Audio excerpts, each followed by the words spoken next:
Hillary Clinton, I didn't say lock her up, but the people would all say lock her up, lock her up. Okay. Yeah, really? I mean, you didn't... Hillary Clinton has to go to jail, okay? She has to go to jail. Never said it. And not one of the Three Stooges interviewing him pushed back on that at all. I mean, we all knew. Fiberace, by the way, is on TikTok now. Donnie is now lying in the first interview since the guilty verdict. He's tossing and turning at night, imagining himself scrubbing prison toilets and doing time behind bars. It's giving him the jitters, knowing he might end up doing dishes in the slammer. Jimmy's got the knack for putting Trumpy in his place. Donald Janus Trump made a rare appearance after his guilty verdict. He mostly hung out at his golf club in Jersey, caught a UFC fight, and then skedaddled back to Florida. Bet he's praying his golf skills will get him out of a bunk bed in the big house. And Jimmy has to say something about that. Trump stayed at the fight until 1:15 a.m. And you know what? If I'd just been found guilty of covering up a hush money payment to a porn star, I wouldn't be in a rush to get home to my wife either. I really can't blame him. Can you blame him, though? I mean, if I had a laundry list of legal woes longer than Santa's naughty list, I'd be out there soaking up the nightlife, too. Who wants to go home to misses when you've got a UFC cage match to distract you? Ain't nobody got time for that awkward conversation about where the money went, so let's raise a toast to Donnie's nocturnal escapades. May his legal battles be as entertaining as his late-night shenanigans. But poor Grumpy literally started crying as I have a wonderful wife who has to listen to this stuff all the time.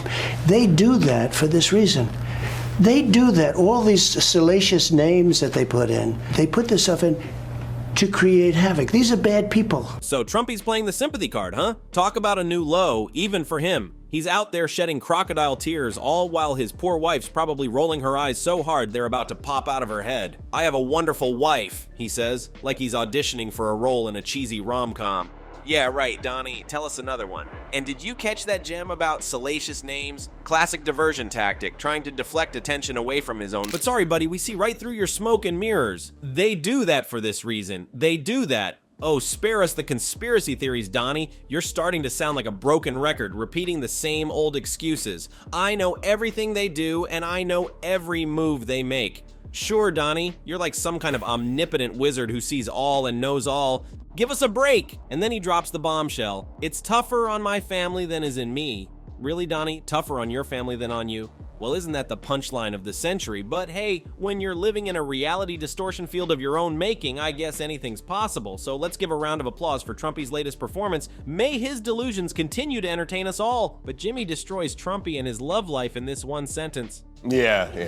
Pretty sure the only thing she reads is her prenup over and over again. But... Ouch, talk about a burn hotter than the sun. But hey, when your marriage is more like a business transaction, who needs romance novels, right? And then he hits us with this gem. How dare you explain what I did to my wife, Classic Trump move, getting all worked up because someone spilled the beans to the missus. Like, sorry, Donnie, but if you didn't want her to find out, maybe don't do shady stuff in the first place. But hey, what do I know? I'm just a humble bystander watching the circus unfolds. So let's raise a glass to Jimmy's razor-sharp wit. May his jokes cut through the nonsense like a hot knife through butter. Cheers to another round of comedy gold in the Trump saga. So Trump's got opinions on which secret squirrel files he'd declassify if he got another shot at the presidency. But hold up a sec, ain't it a hoot that he had a whole 4 years to do it last time and still couldn't get her done? And let's not sweep under the rug the fact that he practically turned the White House into his own personal file cabinet. But Trump's quicker than a hiccup answering the first 2 questions, but when it comes to number 3, well, let's just say he's slower than molasses in January. Can you blame him, though? I mean, who wants to spill the beans on all their dirty laundry when they've got skeletons stuffed in every closet? If you were president, would you declassify, you can answer yes or no to these. Would you declassify the 9/11 files? Yeah. Would you declassify JFK files? Yeah. I did a lot of it. Would you declassify the Epstein files? Yeah. I mean, not all of them. I mean, not... If I mention, no, I won't. Looks like Trumpy's shaking in his boots and dripping like a leaky faucet, all because his interview with the Fox and Friends Weekend B team got hacked to bits. Talk about a rough edit job. More cuts than a barbershop on a busy Saturday. But hey, even with all the sloppy splices, they still managed to capture the essence of the former president and his very upbeat take on climate change. I mean, who needs seamless transitions when you've got Trumpy spouting off his hot takes, right? When they say that the seas will rise over the next 400 years, 1/8 of an inch, which means basically you have a little more beachfront property, okay?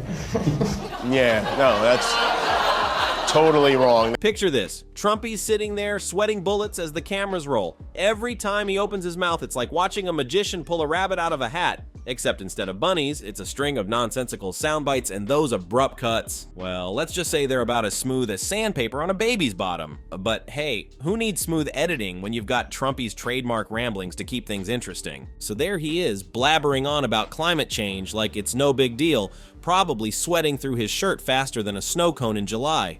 But you know what they say, ignorance is bliss, right? I can just imagine Trumpy sitting there, puffing his chest out like a proud peacock, completely oblivious to the scientific consensus staring him right in the face. But Trumpy has a chaos plan. So Trumpy's out there planting seeds for another January 6th, rallying his army of dummies to rise up and fight the police. Talk about deja vu, huh? I guess he's hedging his bets in case the judge decides to throw him in the slammer. And Jimmy's not wrong. Can you imagine the public's reaction to seeing Trumpy in cuffs? Or worse, under house arrest? It'd be like watching a reality TV show gone horribly wrong. I mean, at what point does the public say enough is enough? But hey, if Trumpy's got a bunch of idiots in Viking helmets ready to swim their way to Rikers Island, then sign me up for front row seats to the spectacle. I can just picture it now. A Viking-themed prison break, complete with horned helmets and makeshift boats made out of driftwood. I think it would be tough for the public to take. You know, at a certain point, there's a breaking point. That's just great. We'll have a bunch of idiots in Viking helmets swimming to Rikers Island together. Trump and his fraudsters con, he needs to go to jail and don't vote for him. Divided judiciary, polarized people, MAGA crap, and media. An American backwards comedy circus. His last presidency was a disaster. Now let's break it down. Picture this. A guy who makes a reality TV show decides to run a country. Sounds like the plot of a dystopian comedy, right? Wrong. It's American politics. And if you think it's a laughing matter, you might want to recheck your comedy standards. Trump's time in the Oval Office was like a roller coaster ride through a clown-infested carnival. You know, the kind where the clowns aren't funny. They're just scary. He'd tweet something outrageous and the whole world would collectively facepalm. It was like watching a reality show where the contestant is the president and the prize is global chaos. But hey, at least we got some entertainment out of it, right? I mean, who needs scripted sitcoms when you have Trump press conferences? It was like watching a stand-up comedian bombing on stage, except instead of laughs, you got existential dread. And let's not forget about his supporters, the MAGA crowd. They're like the loyal fans of a bad sitcom who keep watching even though everyone else knows it's terrible. They'd defend him no matter what, like they were contractually obligated to laugh at his jokes even when they weren't funny. But here's the thing about comedy. It's all fun and games until someone gets hurt. And under Trump's presidency, a lot of people got hurt. His policies were like punchlines with devastating consequences, leaving a trail of broken promises and shattered dreams. And then there's the media trying to make sense of it all. They're like the audience at a comedy show, desperately searching for the punchline, except the joke is on them because there is no punchline. Just a never-ending cycle of chaos and confusion. But hey, at least we can look back on it now and laugh, right? Wrong. Because while we were busy laughing, the country was falling apart at the seams. It's like watching a comedy of errors. Except the errors are policies that hurt real people. So what's the moral of the story? Maybe it's that politics shouldn't be a joke. Maybe it's that we need leaders who take their jobs seriously. Or maybe it's just that America needs to step up its comedy game because this circus act is getting old. But one thing's for sure, Trump's presidency was a punchline we'll be trying to forget for years to come. So let's all do our part to ensure that the next time we elect a leader, it's someone who knows the difference between a joke and a disaster. In every corner of the globe, there are individuals such as Jimmy who are attempting to make sense of the insanity and are making a significant amount of effort to throw light on the absurdity of everything that is connected to it. Further, who is to blame for the actions that they have taken?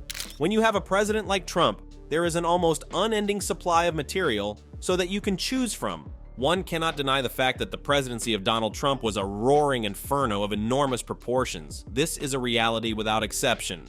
On the contrary, this is a fact that cannot be disputed. As if he went to the Oval Office and used a wrecking ball to completely transform it into a set for a reality television program, it is almost as if he did that. In spite of the fact that it's likely that some of us had a nice time during the commotion, for the rest of us it was a nightmare that we had to wake up from throughout the night. The only thing that Jimmy, along with thousands of other people who are similar to him, is doing is attempting to make sense of the chaos that has emerged from the situation. The responsibility of being a voice of reason in a world that has gone absolutely mad falls on their shoulders. On the other hand, rather than being praised for their efforts, they are most of the time mocked and referred to as biased or fake news. This is in stark contrast to the circumstance that we are currently experiencing. On the other hand, here's the thing. The harm that Trump has caused to our nation is not in any way a fabrication. The opposite is true. Beginning with his amateurish management of the COVID-19 outbreak and continuing with his continuous assaults on the media and the legal system, Trump has left a trail of destruction in his wake. President Trump has left a trail of destruction in his wake. The results of his actions have been so damaging that they cannot be described as anything else. In addition, it is of the utmost importance that we should not ignore his devoted supporters, because they are the people who support the MAGA agenda.